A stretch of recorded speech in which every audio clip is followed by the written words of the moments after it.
YCP నేత మాజీ ముఖ్యమంత్రి జగన్మోహన్ రెడ్డి లోక్సభ శాసనసభలో ఓటమి పాలైన తర్వాత అంటే మెజారిటీ తగ్గిన తర్వాత ఆయనకి ఇప్పుడు కొత్త సమస్యలు గుర్తుకొచ్చాయి. ప్రధానంగా విభజన సమయంలో ఇచ్చిన హామీ ప్రత్యేక హోదాను ఇప్పుడు ఆయన తెర మీదకి తీసుకొస్తున్నారు. అంటే ఆ గతంలో అంటే 2019లో జరిగినటువంటి సార్వత్రిక ఎన్నికల్లో 151 శాసనసభ స్థానాలు, 22 లోక్సభ స్థానాలు, 12 రాజ్యసభ స్థానాలు ఆ పార్టీకి వచ్చాయి. అప్పట్లో మరి కేంద్రంలో బీజేపీకి ఆయన అనుకూలంగా ఉన్నారు. ఆ పార్టీ చెప్పినట్టుగా ఆ పార్టీకి 2 రాజ్యసభ సీట్లు ఇచ్చారు. తర్వాత లోక్సభ రాజ్యసభలో బీజేపీకి ప్రతిపాదించినటువంటి అన్ని బిల్లులకు బేషరతుగా హామీ ఇచ్చారు.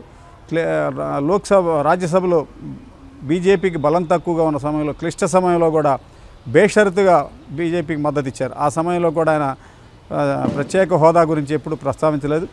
2014-19లో ప్రతిపక్షంలో ఉన్న సమయంలో ప్రత్యేక హోదాను తీసుకురావడంలో తెలుగుదేశం విఫలమైంది. నాకు 25 ఎంపీలు ఉండి నేను తీసుకొస్తానని చెప్పని హామీ ఇచ్చి ఈ మెజార్టీ అంటే 22 మంది ఎంపీలు ఉన్నా కూడా 2019-24 వరకు ఆయన ప్రత్యేక హోదా కానీ విభజన చట్టంలో ఉన్న హామీలు కానీ తర్వాత అటు తెలంగాణ ఆంధ్రప్రదేశ్ మధ్య ఉన్నటువంటి సమస్యలని అటు తెలంగాణ ప్రభుత్వంతో కానీ చర్చించినట్టు సందర్భాలు ఎక్కడా లేవు. ప్రధానంగా ఢిల్లీలో ప్రధాని మోడీ, ఆర్థిక మంత్రి నిర్మలా సీతారామన్, తర్వాత హోంమంత్రి అమిత్ షా ఇటువంటి మంత్రులందరినీ కూడా తన పై ఉన్న కేసులు, తర్వాత బటన్ నొక్కడానికి నిధులు ఇటువంటి కార్యక్రమాలకే ఆయన పరపతిని ఆయన హోదాను ఉపయోగించుకున్నారు తప్ప ప్రత్యేక హోదా కానీ రాజధాని నిర్మాణాలు కానీ ఇటువంటివన్నీ వదిలేశారు. ఇప్పుడు ఆయనకు హఠాత్తుగా అంటే 4 లోక్సభ 11 శాసనసభ స్థానాలకు పరిమితమైన తర్వాత ఆయనకు ప్రత్యేక హోదా గుర్తుకొచ్చిందని ప్రజలంతా అపహాస్యం చేస్తున్నారు. మరి నిన్న ఢిల్లీలో లోక్సభ సమావేశాల సందర్భంగా అఖిలపక్ష సమావేశం జరిగింది. ఆ అఖిలపక్ష సమావేశంలో వైసీపీ నేతలు ప్రత్యేక హోదా అంశాన్ని తెర మీద తీసుకొచ్చారు. ఇప్పుడు ఆ అంశాన్ని చంద్రబాబు నాయుడు అంటే ముఖ్యమంత్రి చంద్రబాబు నాయుడు, ఎన్డీఏ నేతలు దీన్ని ప్రస్తావించడం లేదు, కేంద్రానికి తాకట్టు పెట్టారు ప్రత్యేక హోదానని వైసీపీ నేతలు ఆ పార్టీ అధినేత జగన్ పదే వ్యాఖ్యానిస్తున్నారు.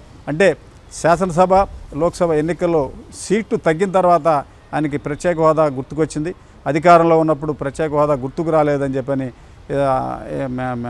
మేధావులు అపహాస్యం చేస్తూ ఉన్నారు. 2019-24 మధ్య ముఖ్యమంత్రి హోదాలో ప్రధానమంత్రి, హోంమంత్రి, ఇతర మంత్రులకు అనేక సార్లు వినతి పత్రాలు ఇచ్చినా కూడా తన వ్యక్తిగత ప్రయోజనాలు, కేవలం కేసుల నుంచి బయటపడటం, తర్వాత బటన్ నొక్కడానికి నిధులు కేటాయించడానికే పరిమితమయ్యారు తప్ప రాష్ట్ర ప్రయోజనాలు, రాష్ట్ర అభివృద్ధి, తర్వాత 2014 నవ్యాంధ్రప్రదేశ్ ఉమ్మడి ఆంధ్రప్రదేశ్ విభజన సందర్భంగా ఇటు నవ్యాంధ్రప్రదేశ్ అటు తెలంగాణ రాష్ట్రాల మధ్య ఉన్న ఒడంబడికలు, ఒప్పందాలు వాటి మీద ఏ రోజు కూడా ఆయన దృష్టి పెట్టలేదు. ఇవాళ ఇక్కడ ఎన్డీఏ కూటమి అధికారంలోకి వచ్చిన తర్వాత దశల వారీగా సమస్యలు పరిష్కారం చేస్తా ఒకవైపు తెలంగాణతో ఉన్నటువంటి దీర్ఘకాలిక సమస్యలను పరిష్కారం చేసుకోవడం కోసం చంద్రబాబు నాయుడు ఒక మెట్టు దిగి తెలంగాణ ప్రభుత్వంతో చర్చలు జరపడం, తర్వాత ఇరు రాష్ట్రాల ముఖ్యమంత్రులు సమస్యల మీద అధికారులతో కమిటీ, మంత్రులతో కమిటీని ఏర్పాటు చేసి 2-3 నెలల్లో వీటన్నిటిని పరిష్కారం చేసుకునే దిశగా ఒక ఒప్పందానికి వచ్చారు.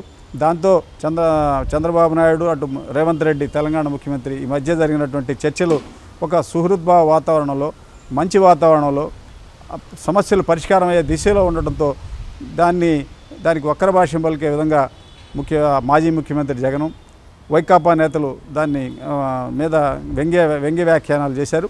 ఇప్పుడు ఏకంగా తనకి అసలు ప్రత్యేక హోదా అంశాన్ని తెలుగుదేశం పార్టీ వదిలేసింది. ఎన్డీఏ ఇప్పుడు ఢిల్లీలో కేంద్ర ప్రభుత్వం, తెలుగుదేశం పార్టీ నితీష్ కుమార్ వీళ్ళిద్దరూ బీహార్ ముఖ్యమంత్రి నితీష్, ఆంధ్రప్రదేశ్ ముఖ్యమంత్రి చంద్రబాబు మద్దతుతోనే కేంద్ర ప్రభుత్వం కొనసాగుతుంది. ప్రత్యేక హోదా ఇస్తేనే మద్దతు ఇవ్వాలా, లేదంటే పక్క వైదొలగాలని డిమాండ్ చేయాలని చెప్పని తెలుగుదేశం నేతలు డిమాండ్ చేయాలని ఢిల్లీలో కానీ ఇతర ప్రాంతాల్లో వైకాపా నేతలు వ్యాఖ్యానాలు చేస్తున్నారు.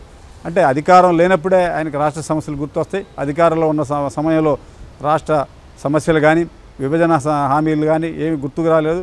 ఆ రోజు 23 మంది ఎంపీలు చేతిలో ఉన్నా కూడా ఎటువంటి ప్రయత్నాలు చేయకపోగా ఇప్పుడు ప్రతిపక్షంలో ఉండగా ఈ ప్రత్యేక హోదా ఈ అంశాలు ఆయన తెర మీద తీసుకొస్తున్నారు.